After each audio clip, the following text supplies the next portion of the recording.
जय हिंद दोस्तों। आज के इस वीडियो में मैं आप लोगों को रामचंद्र शुक्ल जी का जीवन परिचय बताने जा रहा हूं। दोस्तों, इसमें मैं आपको रामचंद्र शुक्ल जी का जीवन परिचय बहुत ही आसान भाषा में बताऊंगा, जिससे कि आप बोर्ड परीक्षा में आसान भाषा में लिख सकते हैं। अपनी भाषा में आप जीवन परिचय बोर्ड एग्जाम में लिखेंगे और आपको 3 में 3 अंक मिल जाएगा। आपकी परीक्षा में जीवन परिचय 3 अंक का रहेगा। 2 जीवन परिचय आते हैं तो 3 और 3 6 अंक आपके जीवन परिचय के क्लियर हो जाएंगे। तो दोस्तों, इसमें मैं आपको रामचंद्र शुक्ल जी का जीवन परिचय बता देता हूं। आप काव्य खंड से भी एक जीवन परिचय तैयार कर लीजिएगा, तभी आपका 6 नंबर जीवन परिचय का मिलेगा।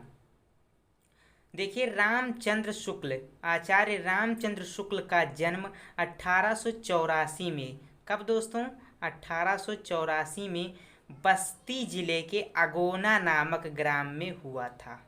ये आप लोगों को अब याद हो गया होगा, मुझे पूरा उम्मीद है।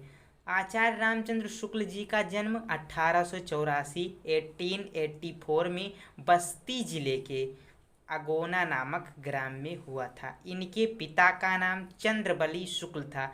इनके पिता कौन थे दोस्तों? इनके पिता चंद्रबली शुक्ल जी थे। इनकी प्रारंभिक शिक्षा दीक्षा इनके पिता के पास राठ तहसील नामक ग्राम में हुई थी। जो इनकी प्रारंभिक शिक्षा थी वो इनके पिता के पास हुई थी। कहाँ पर? राठ तहसील नामक ग्राम में। FA यानी कि इंटरमीडिएट में आने पर इनकी शिक्षा में बाधा उत्पन्न हुई तथा गणित में कमज़ोर होने के कारण ये आगे नहीं पढ़ सके। दोस्तों, जब ये इंटरमीडिएट में आए तो इनकी शिक्षा में बाधा उत्पन्न हो गई। वो बाधा कैसी थी? ये गणित में कमज़ोर थे, इसलिए दोस्तों ये आगे पढ़ाई नहीं पढ़ाई कर पाए क्योंकि इनकी गणित में बहुत कम रुचि थी। इस कारण, और रुचि नहीं थी, इसी वजह से ये गणित में कमज़ोर भी थे। फिर दोस्तों, उसके बाद में क्या हुआ? उसके बाद इन्होंने सरकारी नौकरी की।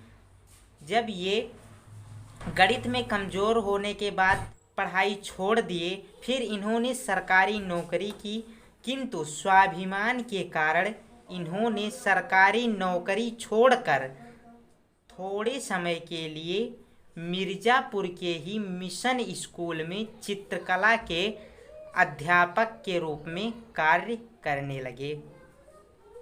स्वाभिमान के कारण दोस्तों इन्होंने नौकरी भी छोड़ दी और थोड़े समय के लिए ये मिर्ज़ापुर चले गए और वहाँ पर मिशन स्कूल में चित्रकला के अध्यापक के रूप में कार्य करने लगे।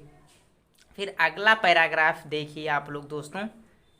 अगर आप लोग इतना लिख देंगे ना तो एग्जामिनर आपके ऊपर फिदा हो जाएगा, आपको 3 में 3 अंक जरूर देगा। अगला पैराग्राफ यहाँ से शुरू करते हैं। मिर्ज़ापुर के पंडित केदारनाथ पाठक एवं प्रेमघन के संपर्क में आकर इन्होंने हिंदी, उर्दू, बांग्ला, संस्कृत आदि कई भाषाओं का ज्ञान अर्जित किया। मिर्ज़ापुर के पंडित केदारनाथ पाठक और प्रेमघन के संपर्क में आए और उनसे ही, किनसे दोस्तों? केदारनाथ और प्रेमघन से इन्होंने हिंदी, उर्दू, बांग्ला, संस्कृत आदि कई भाषाओं का ज्ञान अर्जित किया। और दोस्तों, आनंद कादम्बनी नामक पत्रिका में इनकी रचनाएं प्रकाशित होने लगीं। जो इन्होंने रचना की थी, बहुत सारी रचनाएं इन्होंने बचपन में ही की थी। आनंद कादम्बनी नामक पत्रिका में फिर इनकी रचनाएं प्रकाशित होने लगी। इन्होंने 19 वर्ष तक नागरी प्रचारणी सभा में हिंदी शब्द सागर के सहायक संपादक का पदभार ग्रहण किया। ये काशी हिंदू विश्वविद्यालय में हिंदी के प्राध्यापक भी रहे। काशी हिंदू विश्वविद्यालय दोस्तों, काशी में है ये विश्वविद्यालय। ये काशी हिंदू विश्वविद्यालय में हिंदी के प्राध्यापक भी रहे थे। वहाँ वे बाबू श्याम सुंदर दास के अवकाश ग्रहण करने के बाद हिंदी विभाग के अध्यक्ष हो गए थे तथा इनकी गिनती उच्च कोटि के विद्वानों में होने लगी। दोस्तों, बाद में इनकी गिनती उच्च कोटि के विद्वानों में होने लगी थी क्योंकि इन्होंने अनेक रचनाएं कर दी थी। चलिए दोस्तों, अब अगला पैराग्राफ देखते हैं। नेक्स्ट पैराग्राफ यहाँ से स्टार्ट करेंगे। तीसरा पैराग्राफ है ये दोस्तों। हिंदी साहित्य में शुक्ल जी का प्रवेश निबंधकार तथा कवि के रूप में हुआ। हिंदी साहित्य में इनका प्रवेश दोस्तों निबंधकार तथा कवि के रूप में हुआ था। ये आप लोग याद रखिएगा, ये लाइन बड़ा इम्पोर्टेंट है। नाटक रचना में भी इनकी विशेष रुचि रही। ये नाटक रचना बहुत ही अच्छे ढंग से करते थे दोस्तों, इनकी बहुत ज़्यादा रुचि थी इसमें, ये बहुत रुचि रखते थे नाटक रचना में। तत्पश्चात आलोचना इनकी विशेष एवं प्रिय विधा बन गई। बाद में क्या हुआ कि आलोचना इनकी विशेष एवं प्रिय विधा बन गई। इन्होंने लेखन क्षेत्र में अपना विशिष्ट स्थान प्राप्त किया। वे अपने जीवन के अंतिम क्षणों तक साहित्य लेखन में निरंतर लगे हुए थे। ये तो आप लोगों को पता ही है। साहित्य लेखन में विधा में दक्ष शुक्ल जी ने जीवन के अंतिम पड़ाव में भी साहित्य साधना का साथ नहीं छोड़ा। अंतिम पड़ाव तक ये साहित्य साधना में लगे रहे और लेखन कार्य करते हुए इस महापुरुष का सन 1941 में स्वर्गवास हो गया। ये डेट आप लोग याद रखिएगा दोस्तों, 1941 ईस्वी में आचार्य रामचंद्र शुक्ल जी का स्वर्गवास हुआ था। आइए इनकी कृतियाँ भी देख लेते हैं दोस्तों। अब यहाँ पर हैं इनकी कृतियाँ भी आइए पढ़ते हैं। निबंध में इन्होंने चिंतामणि और विचार वीथी लिखा है, ये आप लोग याद रखिएगा। आलोचना में इनकी रचना है रसमीमांसा और त्रिवेणी इनकी आलोचना है। संपादन क्या है? तुलसी ग्रंथावली, जायसी ग्रंथावली, नागरी प्रचारिणी पत्रिका एंड भरमर गीत सार के साथ साथ आनंद कादम्बनी भी इनका संपादन ग्रंथ है।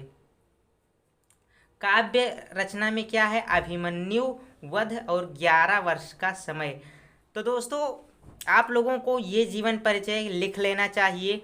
अगर आप लोग ऐसा लिखकर आएंगे बोर्ड एग्जाम में तो 100% एग्जामिनर आपको फुल मार्क्स देगा, इसमें एक भी अंक आपका नहीं काटा जाएगा। अगर आप बिल्कुल ऐसा लिखकर आते हैं तो इसे आप लोग बार बार लिखिए, जिससे आपकी प्रैक्टिस बेहतर हो जाए।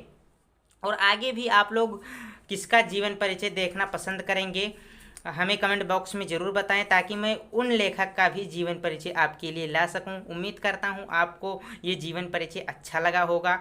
तो हैंड राइटिंग आपको मेरी कैसी लगी दोस्तों, इसी हैंड राइटिंग में आप लोग भी लिखिएगा तो एग्जामिनर आपके ऊपर क्या बताएं दोस्तों, बहुत बहुत अच्छा मार्क्स आपको देगा अगर आप ऐसी राइटिंग में लिखेंगे तो। हालांकि मुझे लगता है कि ऐसा आप लोग लिख सकते हैं, बिल्कुल हर स्टूडेंट को इसी तरह लिखना चाहिए दोस्तों। चलिए दोस्तों मिलते हैं अगले वीडियो में, जब तक के लिए जय हिंद, वंदे मातरम।